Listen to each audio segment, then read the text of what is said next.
고객 만족, 고객 관계 관리, 고객 경험, 그리고 고객 상호작용. 고객은 누구인가?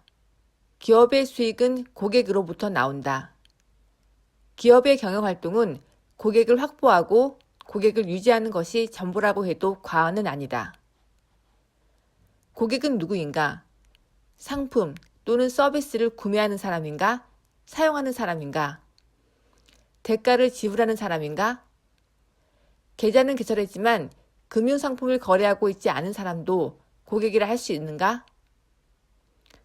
학생이 이용하는 엄카의 고객은 학생인가? 학생의 어머니인가? 고객이 누구인가를 정의하는 것은 의외로 쉽지 않다. 초창기 고객 개념은 상인으로부터 물건이나 서비스를 구매하는 사람이었다. 비즈니스 모델이 진화하면서 고객 개념은 확장되어 왔다.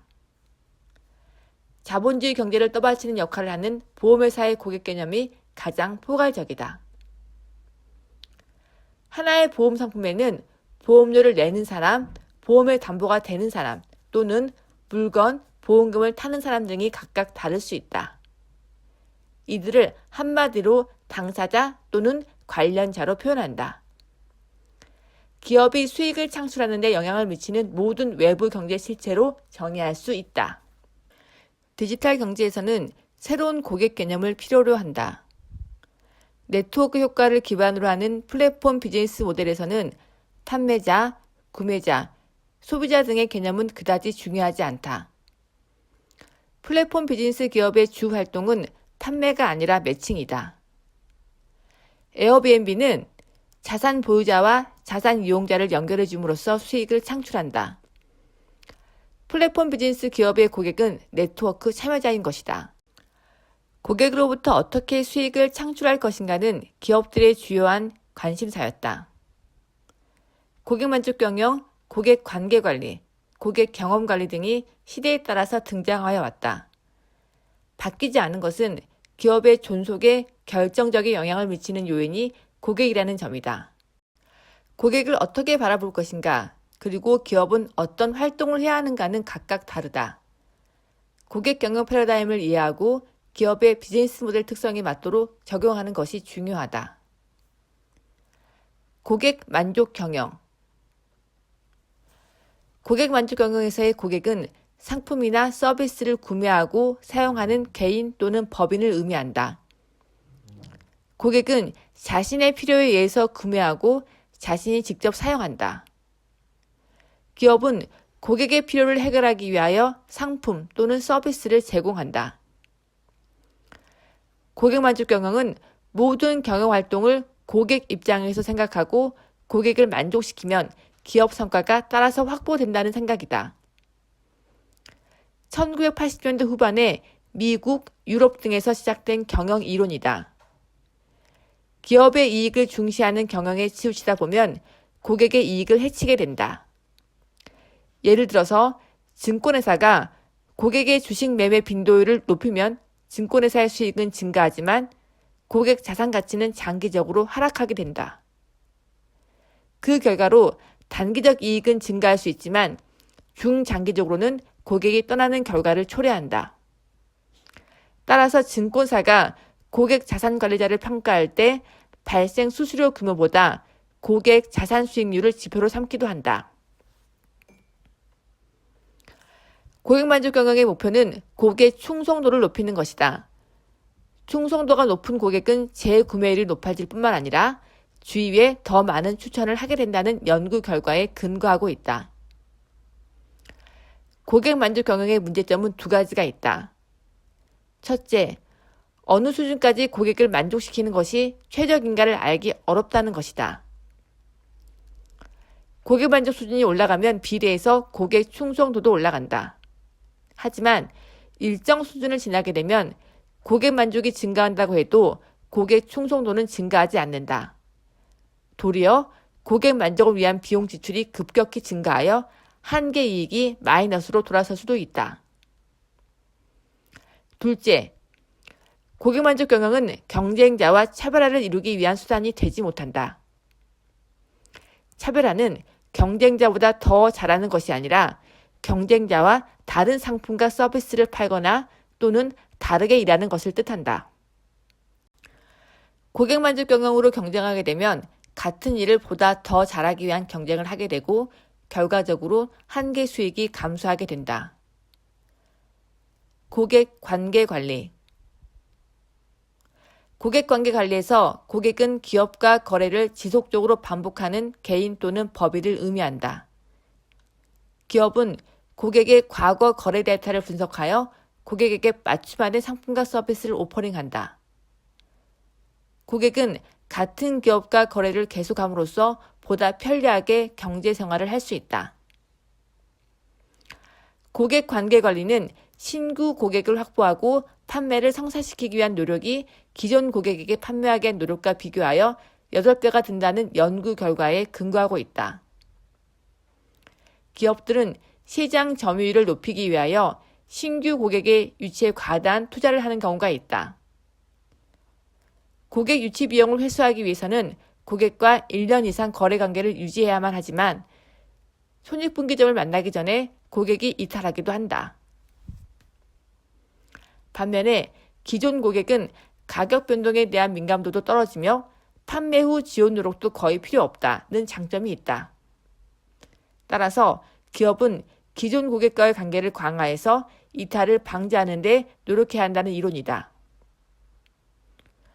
고객 관계 관리에서 핵심 지표는 고객 평생 가치의 점유율이다. 기존 고객과 관계가 강화되면 재구매, 교차 구매, 증가 구매 등이 이루어지게 되고 고객 지갑 점유율이 상승하게 된다.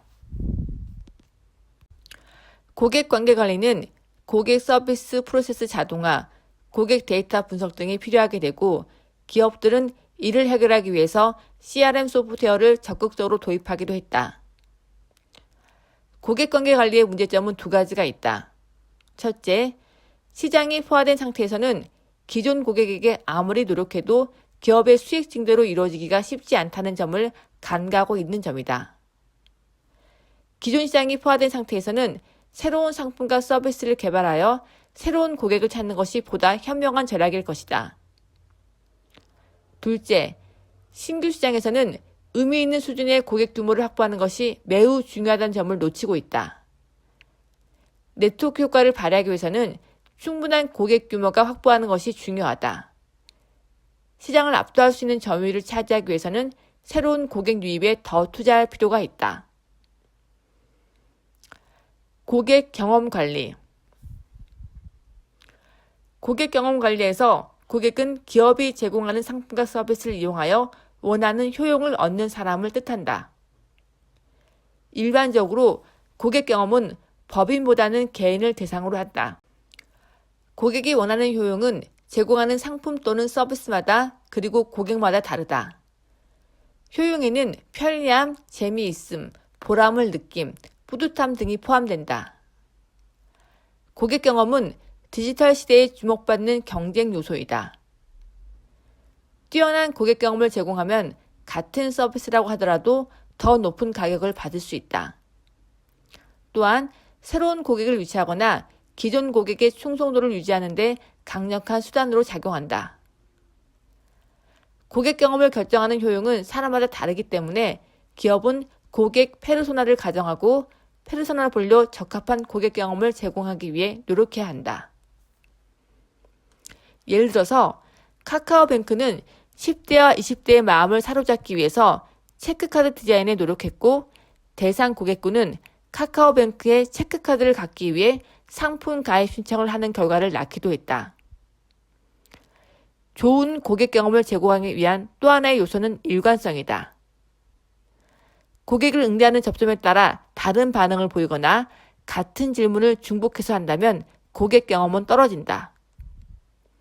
이를 위해서는 고객 여정 지도를 그리고 고객 접촉 사이로를 제거한다.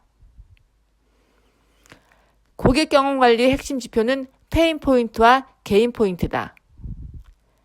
페인 포인트는 제거 또는 최소화하고 게인 포인트는 추가 또는 최대화한다. 우리만의 특별한 경험을 제공하기 위해서는 행동 경제학의 넛지를 도입할 필요도 있다. 예를 들어서 소셜 게임은 친구들과 순위를 제공함으로써 게임 재방문율을 높이는 효과를 보인다. 고객 경험은 분명 뛰어난 차별화 수단이다. 문제는 고객 경험을 차별하기 위한 방법을 찾기가 쉽지 않다는 점이다. 뛰어난 고객 경험을 제공하기 위해서는 기업의 비즈니스 모델을 명확하게 하고 업무 활동 시스템을 견고하게 구축해야 한다. 기존에 오랫동안 운영해온 비즈니스가 있다면 고객 경험을 접목하기가 쉽지 않다. 또 하나의 문제는 고객 경험에서 주로 사용하는 고객 여정 지도의 태장직 한계이다. 고객 여정 지도는 기업이 제공하는 채널들을 고객이 단절 없이 이용하도록 하기 위한 수단으로서 사용한다. 실제 고객 여정은 여러 공급자를 비교하는 경로로 이루어진다는 점이다. 옴니 채널이 아니라 옴니 벤더를 반영한 고객 여정 지도를 그리고 여기에서 고객 최적 경로를 설계해야만 하지만 이는 개별 기업의 이익과 상충되는 결과를 낳을 수도 있다. 고객 상호작용 관리. 고객 상호작용 관리에서 고객은 기업이 제공하는 서비스를 이용하는 개인 또는 법인이다. 기업은 자신의 서비스를 이용하는 주체가 누구인지 모를 수도 있다. 서비스 이용자도 마찬가지다. 자신이 이용하는 서비스가 누구에게서 제공되는지 알지 못하고 서비스를 이용한다. 고객 상호작용 관리는 디지털 시대의 소비 행태에 적합한 방식이다. 상호작용은 고객과 기업이 만나는 순간을 의미한다. 기업의 입장에서는 상호작용은 기회이다. 상호작용 시점에 고객의 니즈를 충족시키지 못하면 고객은 다른 방식의 서비스를 찾아가게 될 것이다. 기업은 상호작용 시점에 고객에게 새로운 오퍼링을 할 수가 있다. 상호작용 순간을 놓치게 되면 고객에게 오퍼링할 기회를 잃게 된다. 고객 상호작용 관리의 핵심 지표는 상호작용수와 상호작용 빈도이다. 상호작용은 두 가지가 있다. 기업과 고객 간의 상호작용과 고객과 고객 간의 상호작용이다. 기업과 고객 간 상호작용 수는 기업의 직접 마케팅 기회를 의미한다. 고객과 고객 간 상호작용 수는 바이럴 마케팅 기회를 의미한다. 고객 수가 아무리 많아도 상호작용 수가 많지 않다면 기업의 수익 창출력은 떨어진다. 전통적 기업은 고객과 고객 간 상호작용을 확대하기 위한 노력을 해야 한다. 이를 통해서 시장 영향력을 증폭시킬 수 있기 때문이다. 고객 상호작용 관리는 데이터와 협업을 기반으로 한다. 상호작용 시점에 사용자의 니즈를 파악하고 있어야 하는데 이는 데이터 축적과 분석을 통해서 달성할 수 있다. 상호작용 수를 늘리기 위해서는 기업 자신의 고객에게만 서비스하는 비즈니스 행태를 버려야 한다. 대규모 고객을 보유하고 있는 기업과 협업을 통해서 융합된 서비스를 개발하고 이를 실시간으로 운영할 수 있어야 한다. 마지막으로 신뢰, 트러스트. 디지털 경제의 거래는 비대면으로 이루어진다. 거래가 성립하기 위해서는 거래 상대방과 신뢰가 필수이다. 신뢰가 없으면 아무리 좋은 고객 경험을 제공하더라도 거래는 이루어지지 않는다. 고객 신뢰는 높고 낮음으로 비교할 대상이 아니다. 고객이 원하는 정도의 신뢰를 제공할 수 있느냐가 기준이다. 신뢰 기준을 달성한 기업이 비로소 고객 경험 또는 고객 상호작용의 기회를 가질 수 있다.